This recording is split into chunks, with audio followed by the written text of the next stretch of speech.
mother rocked me in the cradle, and I'm old confused at home. When I was a little baby, my mother would rock me in the cradle, and I'm old confused at home. O Brasil começou a produzir algodão na segunda metade do século XVIII. Era um dos principais produtos de exportação para a Inglaterra, que vivia o auge da Revolução Industrial e utilizava o algodão na indústria têxtil. Aqui no Rio Grande do Norte, o seridoense Joaquim da Virgem Pereira foi quem primeiro mecanizou, industrializou e exportou algodão para a Inglaterra e Estados Unidos, no fim do século XIX e começo do século XX. Haroldo Borges é neto de Joaquim da Virgem e escreveu um livro contando a saga desse seridoense. Joaquim da Virgem Pereira, meu avô, foi um homem muito inteligente, que começou a trabalhar muito cedo, aos 13 anos de idade, na seca de 1877. O pai imaginou que o ano ia ser seco e resolveu apartar os bezerros das vacas, chamou o vaqueiro e disse que ia salvar as fêmeas na seca. Isso era onde? No município de Acari, em Acari, Seridó. no Seridó. Então, Joaquim, menino, pediu ao pai que desse a ele 20 bezerras do gado que ele ia apartar, e esses bezerros naturalmente iam morrer, né? E aí Manuel de Brito, primo de Joaquim, pediu mais 20. E o velho patriarca deu as 40 bezerras, dizendo a eles que eles iam ter que salvar esses animais, que ele não ia disponibilizar nenhum dos moradores dele para trabalhar para os meninos, que eles tinham que salvar os bezerros. E eles salvaram as 40 bezerras. Passado a seca, Manuel de Brito vendeu as 20 bezerras dele e vovô Joaquim ficou com as 20 dele. 2 ou 3 anos depois, vendeu e comprou a primeira tropa de burro-mulo e começou a vida dele comprando mercadoria no Seridó e trazendo até Santa Cruz, essa região do Trairi, e aqui vendia mercadoria e voltava com a mercadoria comprada aqui no litoral para o Seridó. Quando foi que ele sentiu que era um empreendedor? E Joaquim da Virgem começou a vida dele de empreendedorismo mesmo, de empreendedor, quando descobriu o mercado do algodão no Recife. Ainda muito novo, descobriu o mercado e vendendo algodão aos ingleses, descobriu que poderia exportar diretamente sem ter a interferência dos ingleses que tinham os escritórios dele no Recife. E começou a fazer as exportações diretamente. Comprava mercadoria, transportava em costa de burros. Esses burros caminhavam por dia 60 quilômetros, cada um transportava 120 quilos, e ele chegou a ter 50 tropas de burro carregando algodão, do Seridó para o Recife, comprando mercadoria no Recife para vender no Seridó. Cresceu muito empresário. Os transportes eram muito difíceis naquela época, ele continuou com essas tropas de burro e começou a importar os descaroçadores de algodão da Inglaterra. Então ele chegou a ter 27 descaroçadores de algodão em 27 propriedades dele. E vendeu muitos desses descaroçadores. Então ele foi quem mecanizou a indústria de beneficiamento de algodão. Foi quem trouxe. Rio Grande do Norte. Foi ele. Certo. Como é que era o algodão? Era beneficiado e como é que passou a ser beneficiado com a importação desses equipamentos? O inglês descobriu aqui um algodão diferente do resto do mundo todo, que só o Egito produzia um algodão igual. O irmão dele, Chico Raimundo, o irmão de Joaquim da Virgem. Joaquim da Virgem, Chico Raimundo, encontrou um pé de algodão com uma fibra muito comprida e comprou alguns quilos de algodão de caroço num navio que vinha do Egito e fez uma mestiçagem desse algodão. Chegou a ter fibra com 55 milímetros, que nem o Egito produzia. E aí, quando o inglês descobriu esse algodão, em 1918, 19, veio aqui uma comissão de engenheiros ingleses para estudar o algodão. E teve na fazenda de Chico Raimundo, no Acari, e na fazenda Cauaçu, de vovô Joaquim. Essa foi, chamou-se a Missão Pearson, que era o engenheiro que vinha. Quer dizer que o irmão de Joaquim da Virgem, o Chico Raimundo, foi o criador do algodão mocó. Foi esse ele quem algodão criou. que você está falando. Foi ele quem criou, foi Chico Raimundo. As exportações de algodão por parte de Joaquim da Virgem melhoraram com esse tipo, exportando esse tipo de algodão mocó? Esse algodão, o Siridó começou, houve uma demanda muito grande, eles pedindo esse algodão, e o Siridó chegou a ter uma lei que era proibido plantar algodão de outra fibra. Então, por volta de 1918, 20 e pouco, 1920, o vovô Joaquim, todo o algodão, ou quase todo o algodão que era produzido no Siridó, ele exportava para Liverpool naquela época, né?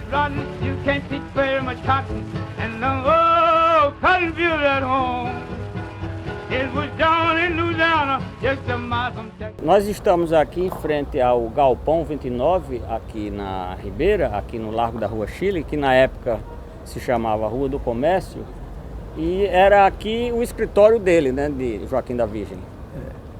Joaquim da Virgem ficou levando esse algodão até 1914. Alberto Maranhão, governador do estado, convida ele e dá isenção de imposto naquela época. E aí ele transferiu o negócio dele, que era no Recife, transferiu para o Porto de Natal. Esse escritório dele era próximo aqui do porto, né? Então facilitava as exportações dele. Joaquim da Virgem era chamado em Natal de Joaquim das Virgens, onde tem um nome de rua que o homenageia no Barro Vermelho. Em 1914, enviou o filho Raimundo das Virgens para estudar comércio na Academia de Dólar, perto de Edimburgo, na Escócia, onde também foi um grande atleta de rugby, remo e natação. Ao voltar para o Brasil no fim da Primeira Guerra, em 1918, seu navio foi torpedeado pelos alemães. Como era atleta, ajudou a salvar outros passageiros resgatados por uma frota inglesa. O vovô Joaquim mandou para Liverpool, Isso. Que de lá ele foi para a Academia de Dólar, que era a maior escola de comércio do mundo.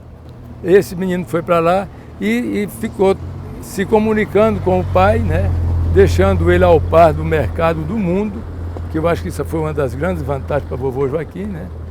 E lá formou-se, voltou em 1918, o navio que ele vinha foi torpedeado, ele foi náufrago, escapou, chegou aqui, Câmara Cascudo era mais ou menos da idade dele, e fez uma entrevista que saiu nos jornais, que ele contava toda a história. Mamãe contava muita história de vovô Joaquim. Eu comecei a ouvir essas histórias muito novo, né? Ele realmente fez transações comerciais milionárias naquela época.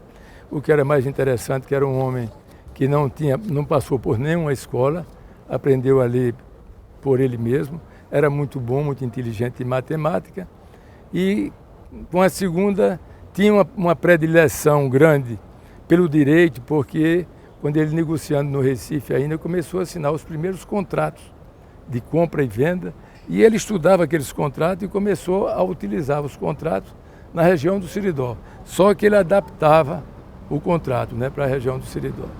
E isso aí deu um crescimento muito grande no negócio dele, porque ele tinha facilidade de crédito no Recife, que o pessoal do Siridó não tinha, não existia rede bancária, e ele transformou-se quase, vamos dizer assim, numa instituição financeira. Ele financiava os fazendeiros, vendia até descaroçadores para os fazendeiros, incentivava o pessoal a produzir e fabricar e garantir a compra do produto, que foi muito importante isso, foi muito importante. Em 1903, ele começou a construção do açude do Cauaçu. E foi um açude construído na época com 5 milhões de metros cúbicos d'água. era a maior bacia hidráulica conhecida naquela região, chamou a atenção do governo federal. E o governo federal mandou uma comissão aqui, que nasceu dessa comissão, foi criado a possibilidade da construção do açude de Cruzeta, onde ele era um grande proprietário, as vargens do Cruzeta eram pertencentes a ele e a família dele, pertenciam, eram as propriedades, né? E Chico Raimundo, irmão dele, novamente foi um dos orientadores dos engenheiros quando chegaram. Quando eu cheguei na casa de tio Sérgio em 1960, encontrei uma revista que tinha fotografias tiradas por essa comissão que veio do Rio de Janeiro. Era uma revista que veio do Rio de Janeiro, do Cateto naquela época, né? E tinha fotografia de vovô, tinha fotografia de animais transportando capim, transportando girimum, milho, na produção do açude. Esse açude, e o açude da Água Doce, foi motivo de um discurso bonito de Eloy de Souza na Câmara Federal, tentando convencer o governo federal que teria que construir açudes no Seridó. Agora, o Joaquim da Virgem, ele também tinha umas amizades com os cangaceiros, né? Conta Naquela época, todo coronel tinha o seu protetor. Tinha alguns contra, outros a favor, mas todos eles tinham muito. Antônio Silvino procurou vovô Joaquim e chamava ele de padrinho. E hospedou-se por 2 ou 3 vezes na fazenda dele. Na última visita ao Cauaçu, ele estava sendo perseguido por Félix Maranganha, irmão de vovô Joaquim, que era delegado em Acari, na cidade do Acari, né? E ele chegou lá correndo e veio pedir proteção a vovô Joaquim. E ele disse, é melhor você ir embora, porque Félix é meu irmão, eu conheço, é um homem valente e ele vai lhe pegar. Se você não quiser ser preso ou morrer, é melhor você ir embora. Então, Antônio Silvino saiu para a viagem dele, para ser preso. Saiu da casa de vovô Joaquim, entrou na Paraíba e foi preso já depois do estado do Rio Grande do Norte. Tem um fato interessante contado. Cândida das Mercês, irmã de vovô Joaquim, era casado com Honorato Tomé, que era um homem valente também, né? E muito amarrado. E numa dessas viagens, na casa de vovô Joaquim não estava em casa e ele mandou pedir dinheiro aos proprietários vizinhos. E foram na casa do cunhado de vovô Joaquim. E ele mandou um recado para Antônio Silvino. Diga a Antônio Silvino que Honorato Tomé está dizendo que o que tem para ele é uma bala. E aí Antônio Silvino enlouqueceu.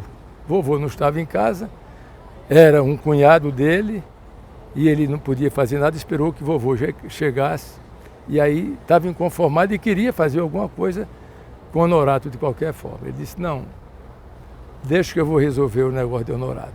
Quanto é que você mandava buscar para ele? Naquele tempo era um valor que não era muito grande, que ele era de muita gente, vamos dizer 200 contos de réis. Aí mandou uma pessoa com o dinheiro, mandou lá na casa de Honorato, que era para poder ter fé à história, né? E aí era Honorato se desculpando e mandando o dinheiro e salvou-se. Ele também era, Joaquim da Virgem também era um homem valente, né? Consta que ele chegou a dar um tiro em Café Filho, que posteriormente veio ser presidente da República. Como foi essa história? Essa história foi o seguinte, uma ação movida contra Jorge Barreto, e João Café Filho era advogado de Jorge Barreto. Vovô, do outro lado, se defendendo, era um rábula, como era João Café Filho na época. Ele não era formado, né? Jorge Barreto defendia os ingleses? Era um grande comerciante, exportador de algodão, representando os ingleses aqui em Natal, né? Então, lá, no cartório em Florânia, houve um momento em que João Café quis se apoderar do processo e vovô não permitiu, e aí houve uma contenda entre os dois, e vovô atirou nele, estava com ele um genro Adonias Galvão, que era genro dele, e Adonias bateu com a mão na mão do vovô, a bala bateu em cima, ele tirou o vovô e João Café saiu correndo lá de Florânia. Essa história é contada por Reinaldo Pereira de Araújo, neto, meu primo, neto de vovô Joaquim também. Diz que quando estudando na Escola de Agronomia no Rio de Janeiro, no quilômetro 47, João Café era presidente da República. Foi fazer uma visita à faculdade lá de agronomia, né? Então passou o dia por lá, depois do almoço, quis conhecer os estudantes do Rio Grande do Norte. E aí mandou chamar, chegaram os 4 e entre eles estava Reinaldo. E quando ele disse Reinaldo Pereira de Araújo, ele disse: o que é que você é de Joaquim? Joaquim da Virgem. Pereira. Joaquim da Virgem, sou neto. Ele disse: aconteceu um fato comigo e Joaquim. E contou. Disse: saí de lá, ia morrendo. Não morri por conta do... Contou a história, né? Que o cunhado bateu e tal. Haroldo, Joaquim da Virgem também ele teve episódios na Vila de São Romão. São Romão. São Romão era o terminal da linha de trem que vinha do Recife. Hoje é Fernando Pedrosa. Lá ele tinha uma fazenda São Joaquim, que depois Fernando Pedrosa comprou a vovô Joaquim e sentou lá uma usina mais moderna de algodão. Bom, mas ele comprava os descaroçadores de algodão em Liverpool, descarregava no Recife e do Recife vinha de trem. Alguns ficavam em Nova Cruz, que ele tinha já tinha uma usina de algodão nesse tempo em Nova Cruz, e os que iam para o Siridó ficavam em São Romão. Então de lá tem até umas histórias contadas que os vapores chegavam, as caldeiras chegavam e eram transportadas por boi, que não tinha outro transporte, era puxada por boi e ele ia distribuindo nas fazendas. Você sabe dizer assim, que tamanho ficou o patrimônio dele quando teve no auge? Nós chegamos a somar um patrimônio com 64 mil hectares de terra. E ele distribuiu 13 propriedades para 13 filhos. Todas as 13 eram propriedades grandes, de 3, de 2, de 3, de 4, de 5 hectares. Quando ele enviuvou, foi uma história interessante. Quando ele enviuvou, chamou a família da primeira mulher e disse: olha, eu não vou fazer inventário. Naquela época, essa coisa não era tão obrigatória como é hoje. Mas vou assumir um compromisso com vocês. Na proporção que vocês forem casando, eu vou entregando a cada um de vocês uma propriedade. E assim fez. A primeira filha foi Maria, casou e ele entregou uma propriedade com descaroçador de algodão. Dos 13 filhos, 9 receberam propriedade com descaroçador de algodão. E ele deixava, quando casava, deixava os filhos, dizia: vão produzir, descaroça algodão, que tudo que vocês produzirem eu compro. E assim fez. Ficou com a família até morrer. Era ele quem dominava o mercado de algodão, não só dos filhos, mas da vizinhança dele toda. And the more cotton field at home. Oh, when the cotton goes get rotten, you can't pick very much cotton. And the old cotton field at home. It was down in Louisiana, just a mile from town. Aqui na antiga Rua do Comércio, hoje Rua Chile, esse aqui era um prédio que era também um dos armazéns de Joaquim da Virgem. E gostaria de saber aqui de Haroldo se alguns familiares dele, alguns filhos, algum filho, deu continuidade a essa vida empresarial dele. Bom, da primeira família, Joaquim da Virgem teve dois filhos homens, né? José Evaristo, que era o mais velho, e Raimundo Nonato, que era dos homens, era o caçula da família, né? Ele apostou em Raimundo Nonato, mandando ele para a Europa, né? E Zé Evaristo, muito novo, casou e ele entregou a primeira propriedade, que era um ponto comercial muito grande de Joaquim da Virgem, lá no município do Acari, né? E a Margarida, tio Zé Evaristo assumiu a Margarida, continuou a história de vovô, vendendo algodão para o Recife, e aí transformou-se em Nóbrega e Dantas. Essa empresa da família de vovô Joaquim ainda hoje existe. Eu não sou escritor, sou apenas um colecionador de histórias de papéis. And the old cotton field at home. It was down in Louisiana, just a mile from Texarkana. And the old cotton field at home. Oh, when the cotton goes get rotten, you can't pick very much cotton. And the old cotton field at home. It was down in Louisiana, just a mile from Texarkana. And the old cotton field at home.